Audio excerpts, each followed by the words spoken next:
이제 네 번째 시간으로 사티어의 경험적 가족 치료 사례 적용에 대해서 함께 보도록 하겠습니다.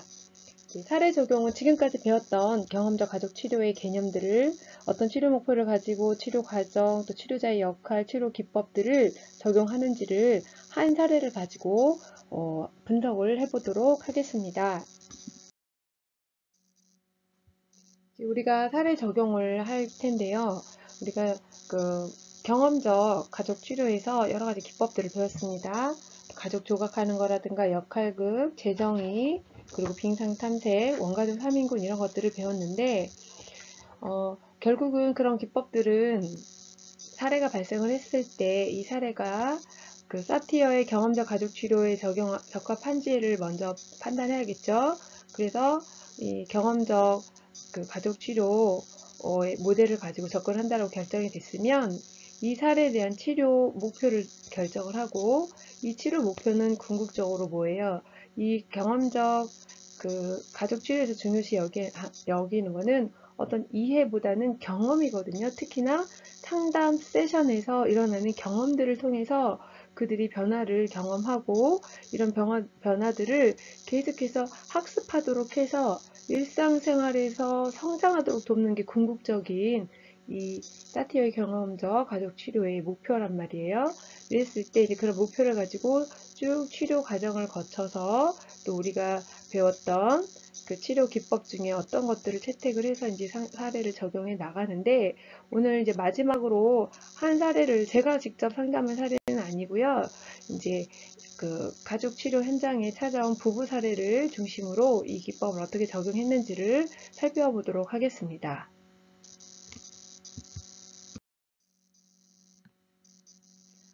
자, 이제 사례를 한번 보시면은 남편은 31세 회사원 대졸이고요. 성장기에 아버지가 장기간 정신병원에 입원하셨다가 돌아가신 가정의 3남 1녀 중 장남으로 이제 태어났고, 펜을 좀 준비를 하겠습니다. 자, 아버지는 돌아가셨다고 표시가 되어 있죠. 그리고 장남, 그리고 이 사람이 IP이기 때문에 스타 별 표시가 되어 있습니다. 그리고 이제 그렇기 때문에 경제적으로 어려운 가정에서 고생하면서 자녀를 뒷바라지하신 어머니에게 착한 아들이어야 했고, 동생들에게는 아버지 노릇을 해야 하는 장남 역할을 한 남편입니다. 아내 같은 경우는 27살 회사원 대졸이고요. 자상하고 밝지만 또 지배적이고 욱하는 폭발적인 화를 잘 내는 아버지와, 또 초등학교 1학년 때부터 이 IP 아내가 1학년 때부터 몸이 약해서 계속 입원 퇴원을 반복하면서 집안일을 제대로 하지 못하는 어머니 사이에서 이남 일녀 중 막내로 이렇게 커왔습니다. 그래서 나이 차이가 오빠들하고 많기 때문에, 또 오빠들의 반면에 모범생인데 그에 치여서 오히려 말썽을 많이 피우고 오히려 가정 내에서 인정받지 못하면서 자라왔습니다. 이 부부가 결혼 1년 차이고 8개월 된 아들이 있는데, 신혼 때부터 강한 성격의 지배적인 시어머니 간섭 그리고 참견 때문에 이제 남편은 또 이런 시어머니 간섭 참견에 의해서 맹종하고 오히려 어머니에 더 의존하는 관계로 신혼인데 아내와의 갈등이 심했습니다. 이 부부 둘 사이에는 문제가 없는데 남편이 지배적인 시어머니에게 무조건 간섭받고 사는 것이 그런 것들에 대해서 당연하게 생각하고, 아내보다는 시어머니와 상의하고 또 시어머니에게 보고하는 등의 행동을 하기 때문에 아내가 이 시어머니와 남편의 밀착 관계에 대해서 또 시어머니 간섭에 대해서 불만이 커져서 남편과 시집 식구들에게 소리를 지르고 물건을 던지는 되게 난폭한 행동을 하게 됩니다. 그걸 계기로 이혼을 결심하게 되고, 그런데 이제 양가 어른들이 그래도 마지막으로 좀 상담을 받아보고 결정을 하자라고 권유를 하셔서 상담을 받게 됩니다. 이제 이 두 부부를 담당하게 된 상담자가 사티어의 경험적 가족 치료 모델을 적용해서 진행을 하는데, 이제 부부 각자의 자신의 행동과 감정에 대해서 책임을 지고 자각시키는 작업을 맨 처음에 진행을 합니다. 그래서 자신과 가족원들에 대해서 긍정적인 선택을 할 것에 대해서, 또 그리고 일치적인 의사소통을 할 것에 대해서 치료 목표를 세워서 서로 합의하에 10회기에 걸쳐서 진행이 됩니다. 자, 여기서 중요한 거는 치료 목표가 뭐였죠? 서로의 행동과, 좀 글씨가 빨리 써졌으면 좋겠는데, 행동과 감정에 대해서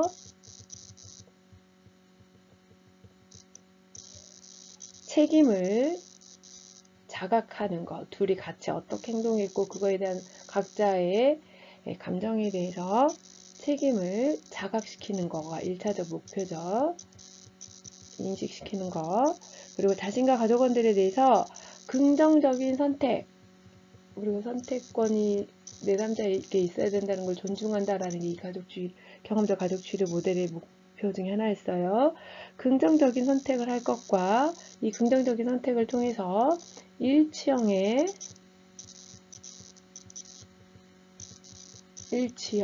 의사소통 유형을 연습을 해서 변화되는 것들, 그리고 그 변화로 인해 성장할 것들에 대한 상담 목표를 세웁니다.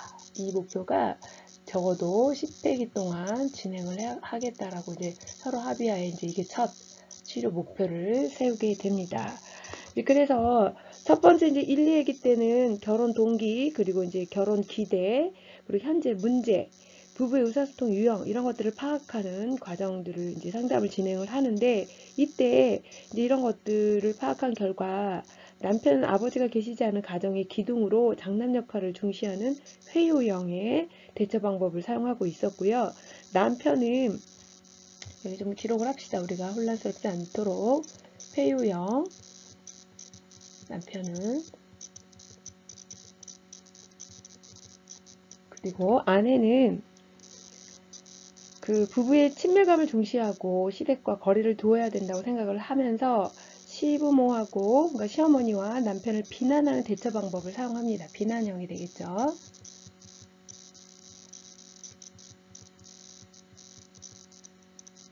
자, 비난형. 그리고 나서 이제 3회기부터 3, 4, 5, 6회기 동안까지는 남편과 아내의 원가족 3인군, 이렇게가 원가족 3인군이 되겠고, 또 이렇게가 원가족 3인군이 되죠. 요 오빠 빼고, 이 원가족 3인군하고, 그 다음에 이제 우리가 뒤에서 살펴볼 빙산 탐색을 활용을 해가지고, 현재 가족관계에 대한 원가족의 영향, 그 다음에 부부 사이의 여러 가지 측면의 차이를 이제 이해할 수 있게 됩니다. 이제 나머지 중간 회기에는 원가족 3인군, 그 다음에 빙산 탐색을 통해서 지금 현재 가족에서의 문제점들을 파악을 하는 거죠. 그리고 원가족으로부터 지금 현재 부부 사이에 어떻게 영향을 받고 있는지, 이 부부 사이에 그것들을 3인군을 그리는 이유가 뭐라고 그랬어요? 이 것들을 통해서 전반적인 가족 안에서의 문제들을 탐색하고 통찰을 할 수 있도록 이 3인군을 도표를 통해서 본다고 했죠. 그래서 그것들을 파악을 하고, 그 다음에 이제 빙산 탐색. 자, 빙산 탐색을 통해서는 이제 뒤로 넘어가 봅시다.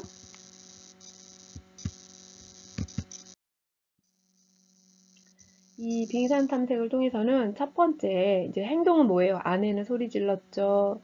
또 아내는 남편을 비난하는 비난형이죠. 남편은 자기 엄마의 말에 맹종하고 복종하고 의존하는 회유형이었죠. 그런 이제 스토리들을 쭉 들었죠. 그거에 대한 이제 대처 방식으로는 남편은 아내가 시댁에 적응하는 것, 또 아내는 남편이 시댁과 거리를 두고 부부로서 함께하는 것을 추구한다라는 것들을 이제 파악을 했죠. 그다음에 이제 감정, 그리고 그거에 대한 생존 유형으로서 이들이 처할 수 있는 건, 남편은 그럼에도 불구하고 시어머니에게 의존적이고, 또 아내는 그런 남편의 시댁에 밀착되어 있는 것들에 대한 불만을 가지고 있고, 둘의 이제 갈등. 이게 이제 그러면서 최후에 결정한 게, 우리 그럼 헤어져, 이게 이제 결정할 수밖에 없었던 생존의 최후의 방법. 그 상태에서 이제 상담실을 온 거죠. 이제 감정에 있어서는 남편은 이제, 자, 우리 감정 보기 전에 우리가 1차 수준, 이거는 드러난 행동과 대처 방식, 이 1차 수준에서 이 수면 상태, 생존의 문제들이 일어났기 때문에 결국 우리 헤어져가 드러났기 때문에 상담실에 온 거죠. 그러면 이제 상담실에 와서 진행하게 되는 분들이 이제 2차 수준, 3차 수준 부분들을 쭉 파악을 하는 거예요. 상담 세션 안에서 3회기, 5회기, 6회기, 3, 4, 5, 6회기 동안. 그래서 감정에 있어서 남편은 우울과 두려움을, 아내는 분노를 경험을 하게 됩니다. 그리고 이제 그런 감정에 대한 감정으로는 남편은 우울과 두려움에 대해서 이제 지치고 절망감을 느꼈고, 아내는 분노에 대한 감정에 대해서 외로움과 비참함을 경험을 합니다. 지각에 대한 신념들은 이제 우리가 지각은 신념, 뭐 가치, 판단, 주관적 현실, 예, 이런 부분들을 파악을 하는 건데, 이것에 대해서 남편은 잘못하면 아내가 떠난다라는 어떤 지각된 신념을 가지고 있었고요. 아내는 나를 인정해 줘야 한다고 생각하는 지각을 가지고 있었습니다. 이제 기대 부분에 있어서는 이제 기대는 뭐예요? 자신에 대한 기대, 타인에 대한 기대, 또 나에 대한 타인의 기대, 또 충족되지 않은 기대, 이런 것들을 파악하는 거잖아요. 이때 기대는 남편은 아내와 함께 있었으면 하는 기대를 갖고 있어요. 그리고 아내는 남편이 날 받아들였으면 하는 기대를 갖고 있어요. 그리고 이제 열망에서는 뭐예요? 열망은 보편적인 어떤 바라는 소망이죠. 여기서 남편은 아내 옆에서 사랑받고 싶다. 그러니까 아내로부터 사랑받고 싶은 것들, 수용받고 싶은 것들, 이해받고 싶은 것들, 또 인정받고 싶은 것들이 남편에게 있었고요. 아내는 아내 자신을 온전히 남편이 좀 받아들여줬으면 하는 그런 열망이 있습니다. 이제 여기까지가 3회기에서 6회기 동안 진행되었던 2차 수준의 상담 과정에서 드러난 부분들이에요. 이게 이제 상담 4번에 걸쳐서 빙산 탐색을 통해서 쭉 이제 파악을 한 것들이죠. 상담 안에서. 그리고 이제 나머지 마지막에 3차 수준에서는 어떻게 진행이 되냐면 이제 자기 본질, 즉 생명력 뭐 이런 것들을 파악하는 데 있어서 남편은 곁에서 사랑받는 행복한 나에 대한 자기, 그 다음에 아내는 받아들여지는 행복한, 그러니까 자기 자신을 좀 받아들여줬으면 이런 받아들여지는 행복한 나를 갖고 있음을 서로 확인을 하게 됩니다. 궁극적으로 바라는 것들이 어때요? 같죠. 아내는 남편에게 자기 자신을 좀 받아들여주고 인정받고 싶은, 남편도 아내가 떠나지 않고 자기 곁에 있었으면. 사실은 지금 이게 우리가 경험적 가족 치료에서 그렇지만 우리가 다세대의 정서중심에서는 뭐예요? 아내는 아버지의 떠남에 대해서 버려진 거절에 대한 경험에 정서적 단절을 경험을 가지고 있죠. 또 아내는 원가족의 아버지와 어머니로부터 막내로서 자라면서 소원한 관계, 인정받지 못했던 관계, 자기에 대한 역할 부재, 어떤 그 가족 안에서의 본인의 그 부재된 자리, 이런 부분들에 대해서 본인이 좀 남편에게 받아들여졌으면, 시댁에게 좀 받아들여졌으면 하는 어떤 인정받고 안정받고 싶은 이런 그 자기 자신의 모습들을 최후의 3차 수준에서 탐색을 하게 됩니다. 이게 이제 빙산 탐색 기법에서 적용하는 것들이에요. 자, 그래서 이제 나머지 7회기부터 8회기까지는 부부 상호 간의 기대와 열망, 감정, 대처 방식이 다를 뿐이지 어떤 것이 좋고 나쁜 것이 아니었다라는 걸 서로 알게 돼요. 결국은 같은 기대, 같은 어떤 열망, 감정, 대처 방법, 이런 것들을 이제 다 이해를 하게 되는 거죠. 이것들을 바탕으로 관계 개선의 걸림돌로 작용했던 것들을 이제 남편의 대처 방식에 대한 인정, 또 아내의 대처 방식에 대한 인정. 남편은 회유형이었죠. 아내는 비난형이었죠. 그러니까 서로 얼마나 힘들었겠어요. 회유형의 남편은 아내가 자꾸 자기를 비난하고 무시하고 분노하고, 그러니까 남편은 다 내가 못났어. 그래 내가 잘할게. 그리고 그 아내는 비난형. 당신 때문이야. 당신이 잘하면 뭐 당신은 어쩔 수 없어. 이런 비난형들. 이런 것들을 이제 다 파악을 한 다음에 이제 그런 자신의 모습을 보면서 앞으로 어떻게 노력할 건지에 대한 노력할 점을 찾아냅니다. 노력. 서로 이제 파악이 됐기 때문에 무엇을 노력해야 되는지 더 잘 알겠죠.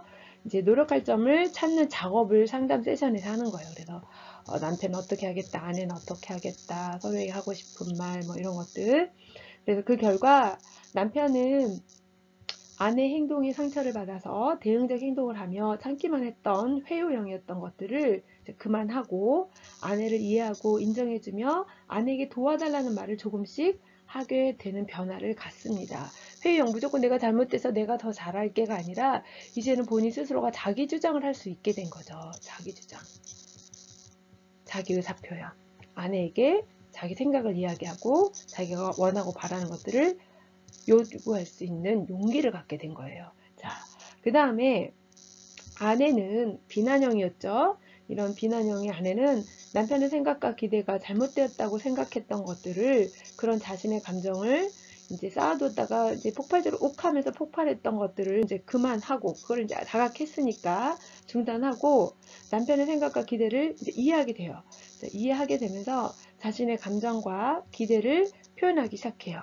무조건 화냈던 거, 욱했던 것들, 이제 폭발적으로 터뜨렸던 것들을 이제는 자신의 감정, 난 지금 당신이 이렇게 해줬으면 좋겠어요 라는 이제 감정과 기대, 그리고 나는 지금 당신이 그럴 때마다 너무너무 속상해요.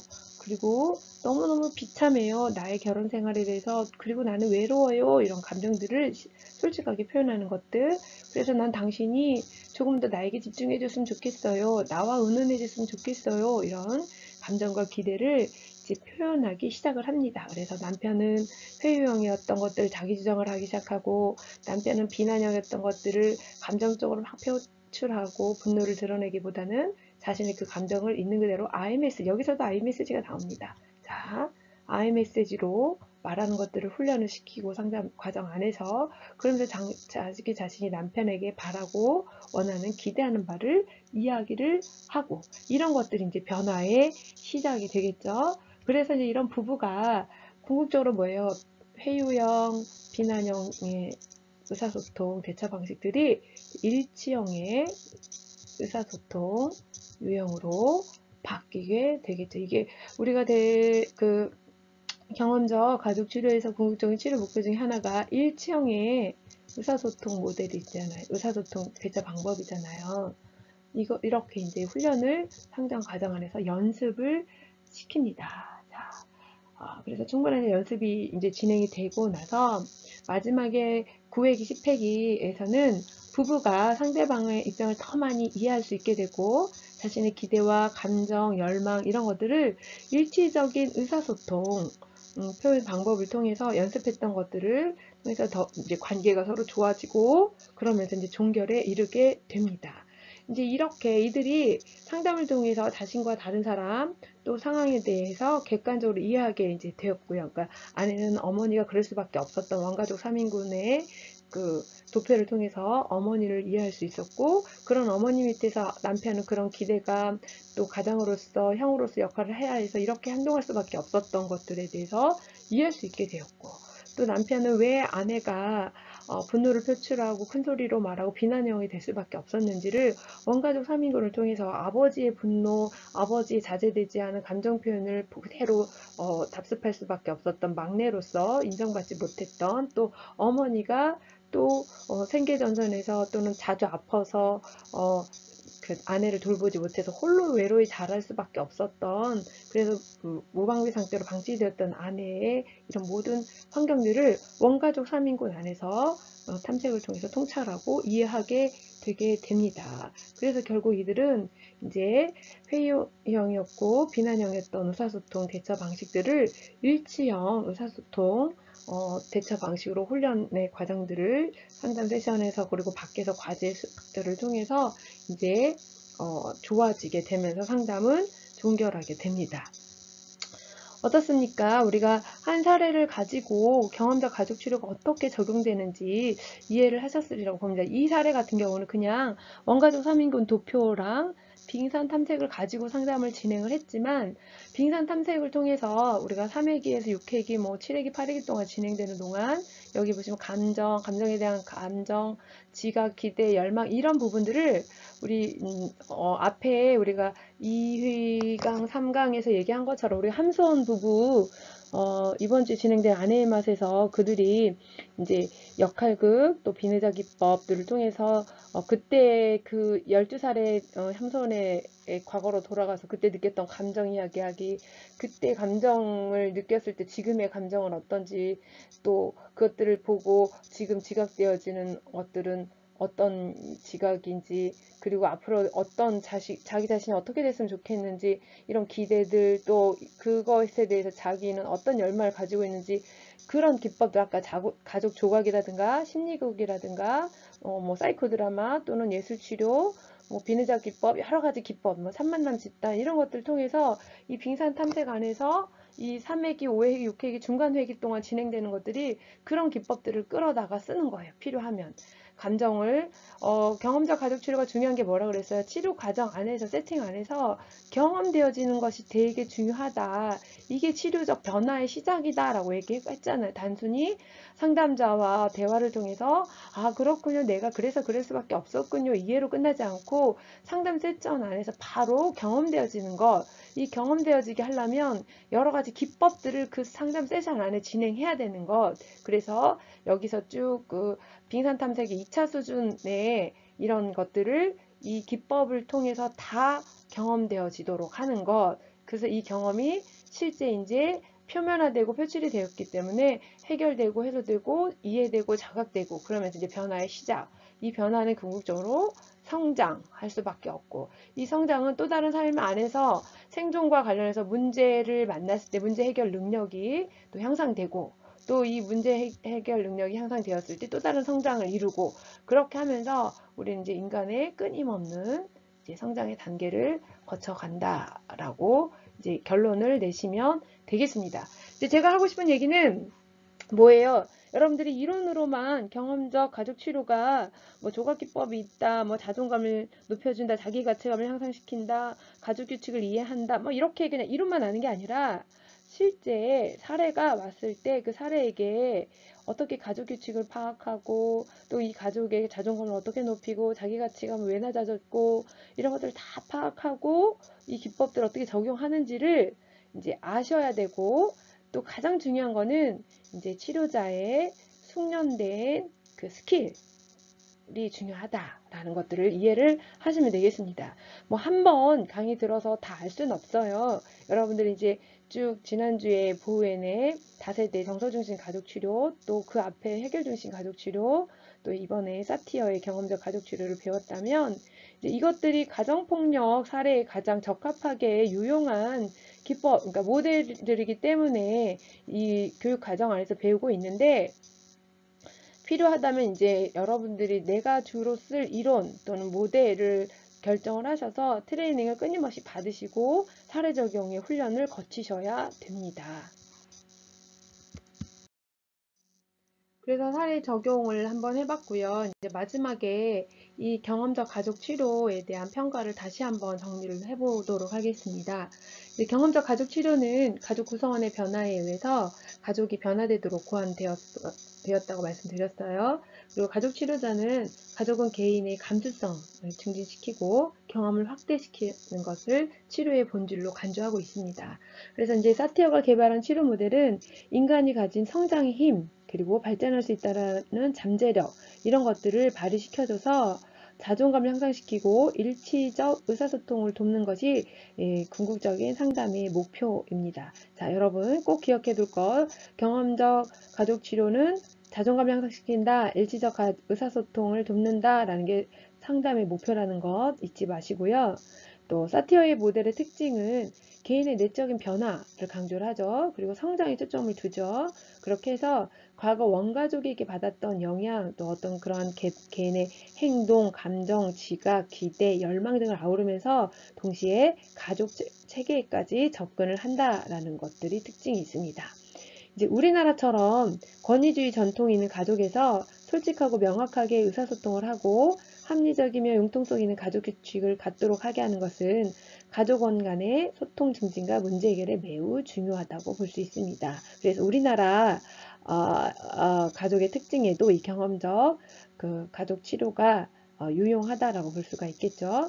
이제 우리나라에서 그래서 사티어 모델을 적용해서 자기 이해와 타인 이해, 자기 수용과 타인 수용, 긍정적 시각 전환, 과거의 미해결된 감정의 치료, 또 지각체계의 변화, 태도의 변화, 일치적 의사소통 훈련, 자존감 강화 등의 내용을 가족 조각이나 빙상 탐색, 또 원가족 3인군, 역할 기법 등을 활용해서 집단 상담이 많이 활발하게 진행이 되고 있고요. 그 효과성이 실증적으로 검증이 된 보고서들이 많이 나오고 있습니다. 이제 그 결과 이제 의사소통과 대처 방식이 많이 좋아졌고요. 또 자존감이라든가 결혼 만족도 이런 것들도 많이 향상되어졌다라는 연구 결과들이 지금 많이 나오고 있습니다. 그러면서 이제 이 밖에도 계속해서 이 사티어의 경험적 가족치료 접근이 이제 그 가족치료 현장, 또 상담 관련된 현장에서 많은 사례 분석, 또 사례 발표들이 아직도 계속 진행되고 있다라는 거, 그렇게 하면서 이제 우리나라의 가족치료 문제 해결에 많이 기여를 하고 있다라는 점 말씀을 드리고요. 특히 이제 사티어 같은 경우는 빙산 탐색 같은 경우는 감정 표현보다는 억압이 미덕으로 여겨지는 우리나라 문화에서 손 씻고 안전하게 자신의 감정을 드러낼 수 있게 하고 자신의 내면을 털어놓게 하는데 도움이 되는 하나의 기법입니다. 이제 그리고 또 가족 기법 같은 경우도 참여자는 물론 관찰자에게 시각적으로 마음을 보여주고 공감과 나눔을 통해서 자신과 자신 가족에 대한 수용 그리고 치유적 경험을 하게 하는 효과가 있다. 가족 조각은 여러분들이 TV에서 상담 현장을 보여주는 그 TV 프로그램에서 많이 접해 보셨을 거라고 생각이 돼요. 이제 그러면서 그 결과 가족들이 희망을 갖게 되고 또 성장하게 되는 이제 이런 효과들을 계속 드러내고 있죠. 이 접근법이 이제 가족들이 자신의 미해결된 과제 그리고 잠재력을 발견하는데 히어앤나우 지금 여기가 중요하다라는 것들을 경험하게 하는 거. 그때 그 시절의 과거에 미해결될 문제를 증상들을 우리가 초점을 맞추는 것이 아니라 지금 여기 그때 감정을 경험하고 해결하는 거 이게 중요하다라는 거. 그래서 지금 여기에서 를 경험하면서 상담자가 적절한 도움을 주고 그러면서 개인이 변화하고 성장할 수 있도록 또 과거의 상처가 치유될 수 있도록 돕는 것 이게 경험적 가족 치료이다라고 정리를 하시면 되겠습니다. 끝으로 이제 경험적 가족 치료는 이해보다는 경험을 강조한다라는 것, 또 치료자의 자세와 자질이 굉장히 중요하다. 그렇기 때문에 치료자에게 기법 훈련 외에도 치료자 자신이 가져야 될 진실성이야말로 또 치료자 자신의 높은 자존감, 또 일치적인 의사소통 이런 것들이 충분히 숙련되고 훈련되고 체질화되어 있어야 돼요. 또 치료자 자신이 치료적 도구가 되기 때문에 그만큼 이 모델은 앞에 우리가 얘기했죠. 의사소통 모델, 성장 모델이라고도 얘기를 해요. 그래서 이제 상담 과정에서 치료자가 이제 정서적 지지를 할 수 있어야 되고 치료자 자체가 온화함과 어떤 자상함, 유연성, 어떤 감성 능력, 공감 능력, 통찰력, 또 타인에 대한 어떤 존경심, 솔직함 이런 것들이 겸비되어 있어야 된다. 그리고 이제 수많은 숙련 경험이 있어야 된다. 여기서 이제 여러분 중에 상담 전공하시거나 석사 하신 분들은 가족 상담사, 가족 치료사 또는 한상심, 그러니까 한국 상담 심리학계 자격증을 따려면 2급, 1급 전문 수련 과정에서 어때요? 사례를 기본적으로 200시간, 뭐 1급 같은 경우는 막 300시간, 500시간 요청을 하잖아요. 상담을 300시간, 500시간 수련한다는 건 정말 수많은 사례를 접근을 한다라는 거고 한 사례에 기본적으로 어때요? 우리가 앞에 본 사례가 10회기 했던 거죠. 10회기를 한 세션에 50분간 진행한다고 하더라도 그러면 10회기면 거의 100시간 한 사례만 하더라도 또는 90시간 이렇게 진행이 된단 말이에요. 그래서 사례를 얼마나 많이 만나봤느냐가 중요한 것 같아요. 저도 사회복지를 전공했지만 현장에서 아동, 청소년, 성인, 가족, 부부 많은 사례들을 접한 것들이 사실은 제가 이론을 섭렵하고 이론이 현장에서 어떻게 적용되는지 끊임없이 고민하고 갈등하고 또 그렇게 내 자신이 트레이닝되고 자질을 갖추게 했던 원동력이 바로 사례를 만났다라는 거예요. 그래서 아무리 석사를 하고 또 그 수련인 과정까지 거쳐 수련을 하시더라도 직접 사례를 만나야 내 안에 가지고 있던 치료적 이론들이 치료적 경험이 돼요. 그래야 상담자로서의 성장도 있습니다. 특별히 이제 마지막 이제 여러분들이 가족 상담 전문가 훈련을 가정폭력 상담 전문가 훈련을 이제 마지막 단계에 이르고 있는데, 여러분들이 가정폭력에 대한 이해부터 한국 사회에 대한 변화, 가족의 변화, 그리고 가정폭력에 대한 이해, 법률, 접근, 뭐 여러 가지 또 기법들 많이 배웠단 말이에요. 제일 중요한 거 지금 우리가 이 과정에서 배우는 건 그런 사례들에게 우리가 어떻게 치료적 접근을 도울 것인가예요. 그리고 이제 우리가 또 놓치지 말아야 될 거는 가정폭력에서는 피해자 그리고 가해자 치료까지도 우리가 같이 염두에 두고 접근을 할 계획을 가지고 있어야 된다라는 것. 자, 이렇게 해서 수업을 마무리하도록 하겠습니다.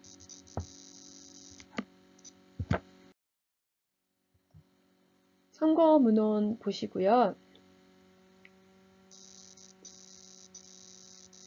여러분 여기에 있는 책들 또 이 중에 이제 또 우리 김유숙 교수님 또 이영분 교수님들은 이제 시니어들이시죠. 송성자 교수님 이런 분들 다 은퇴하신 분들, 정문열 교수님 이제 연세대 명예 교수님이시고, 송성자 교수님도 경기대 명예 교수님, 또 이영분 교수님 또 김유숙 교수님도 성공회대 이제 은퇴하셨을 것 같은데, 최규룡 교수님 이런 교수님들은 가족치료 이론도 잘 아시지만 사례도 직접 다루시고, 특히 이영분, 뭐 김유숙 이런 분들, 송성자, 정문자 이분들은 가족치료연구소에서 직접 운영하시는 사례를 지금도 접하고 계시고요.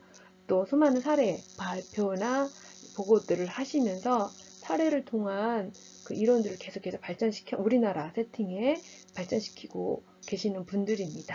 자, 이분들의 책들을 찾아서 더 보시면 도움이 될 거라고 생각이 됩니다. 감사합니다. 수고하셨습니다.